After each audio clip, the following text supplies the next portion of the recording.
Olá pessoal, tudo bem? Espero que sim. Hoje nós vamos meditar em mais um texto da Palavra do Senhor. Enquanto você se prepara, já pega sua Bíblia e também aproveita para já se inscrever no canal, ativar as notificações, para você ficar por dentro de tudo que a gente vai postar aqui, tudo bem?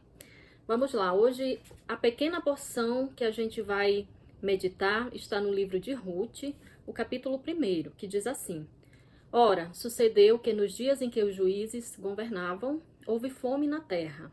E um certo homem de Belém de Judá foi residir temporariamente na terra de Moabe. Ele, sua esposa e seus 2 filhos. E o nome do homem era Elimeleque, e o nome da sua esposa Noemi, e o nome dos seus 2 filhos Malom e Quilion, efrateus de Belém de Judá. E eles chegaram à terra de Moabe, e ali continuaram. E Elimeleque, marido de Noemi, faleceu, e ela foi deixada com seus 2 filhos. E eles tomaram para si esposas das mulheres de Moabe. O nome de uma era Orfa e o nome da outra Ruth.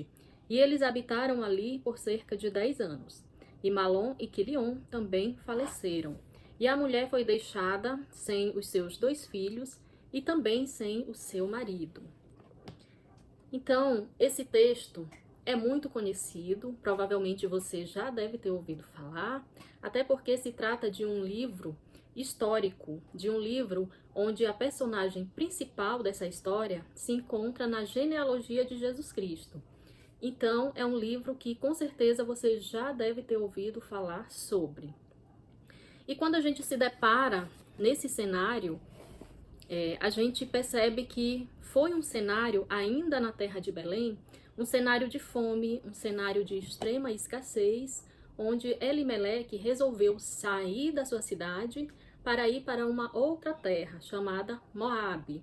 Sim, essa terra de Moabe é a mesma terra da descendência de Ló com a sua própria filha, ou seja, uma descendência de um povo extremamente pagão, de um povo que fazia o que era mal aos olhos do Senhor.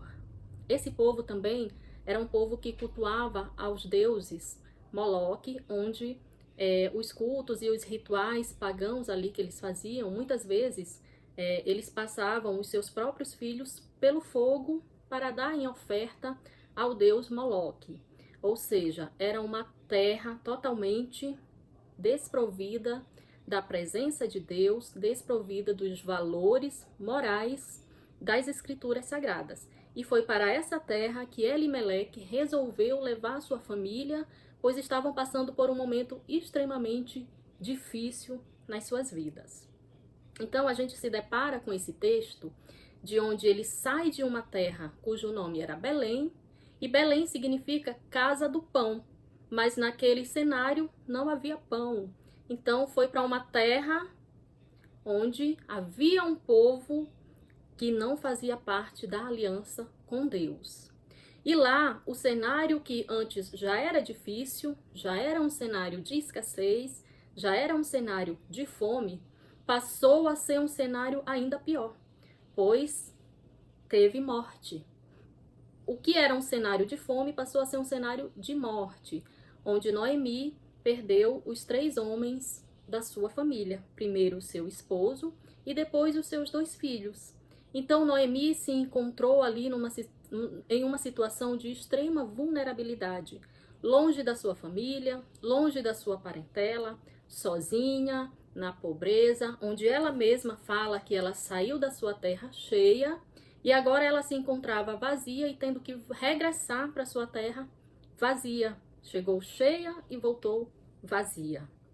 E dentre as suas 2 noras se destaca a história de Ruth, que é aí que entra uma das mais belas passagens da Bíblia, pois Ruth é citada na genealogia de Jesus Cristo. Mas até então, nem Noemi, nem Ruth sabiam dessa história que já estava sendo escrita pelas mãos de Deus. Então, o que era um cenário de morte, o que era um cenário de fome, era apenas uma preparação para a vinda do Messias. Ora, Elimeleque saiu da sua terra no período da fome. Foi para uma terra onde os habitantes daquela terra eram distanciados da presença do Senhor. Porém, nesse meio, nesse caos, havia um propósito maior. Há quem leia o texto e medite e até pense, nossa, mas para que Elimeleque foi para aquela terra? Para que ele levou a sua família para o meio daquele povo pagão? Mas lá, no meio daquele povo pagão, no meio de pessoas totalmente improváveis, foi ali que Deus já tinha um plano traçado na vida de Ruth para que através dela o Messias viesse ao mundo. Olha que poderoso, olha que história poderosa. Então, é assim mesmo com a nossa vida. Muitas vezes a gente se encontra em um cenário de extrema escassez, em um cenário de extrema pobreza, mas não só isso, em um cenário de extrema improbabilidade do Senhor fazer alguma coisa. Mas é nesse meio que Deus resolve agir.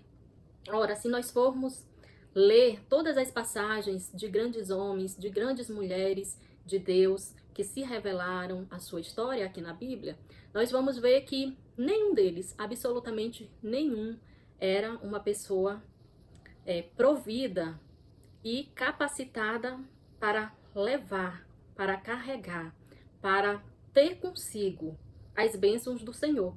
Muito pelo contrário, eram pessoas improváveis, eram pessoas que Deus chamava do meio de um povo pagão, do meio de uma parentela que não adorava ao Senhor, para poder Deus preparar e chamar de abençoado aquela pessoa.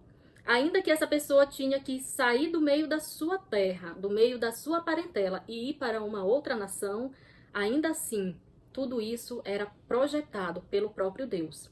E eu costumo pensar que a única pessoa que, na minha opinião, que está escrita a sua história na Bíblia, que era uma pessoa que tinha toda a possibilidade de ser uma pessoa capacitada para levar a palavra e até mesmo, quem sabe, para ser um discípulo de Jesus, era o jovem rico, que essa passagem está descrita lá nos evangelhos.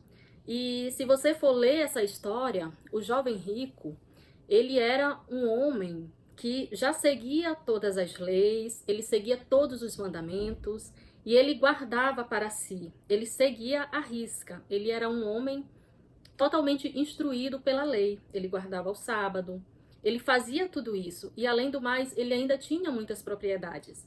Ora, aí a gente vê um cenário perfeito para uma pessoa seguir a Cristo. No entanto, ele não quis, ele recusou, ele se entristeceu quando Jesus falou que era para ele vender todas as suas propriedades. Então, por aí, a gente percebe que nem sempre o cenário que Deus vai agir é um cenário onde está tudo bem. Muito pelo contrário, ele pega o que não está bem e transforma em bênção. E foi exatamente esse cenário que aconteceu na vida de Ruth e na vida de Noemi. Passaram da extrema pobreza para uma lista de genealogia das mais belas, onde a genealogia é a de Cristo. E não somente isso, toda essa história, ela é uma história que é muito bela, é muito linda, fala muito conosco, ao nosso coração, porque a gente vê que Deus age desde o primeiro momento até o último. Então, o Senhor, ele quer fazer conosco dessa forma. Muitas vezes você se encontra em um cenário totalmente que você pensa, eu não tenho a mínima possibilidade de ser alguém, de ter alguma coisa, eu não tenho a menor capacidade, eu não tenho estudos, eu não tenho boas condições financeiras, mas não se preocupe, é exatamente nesse cenário que o Senhor quer agir, é exatamente nesse cenário que o Senhor quer fazer milagres, porque milagres só acontecem em cenários onde não existe uma outra possibilidade, e é aí que o Senhor entra.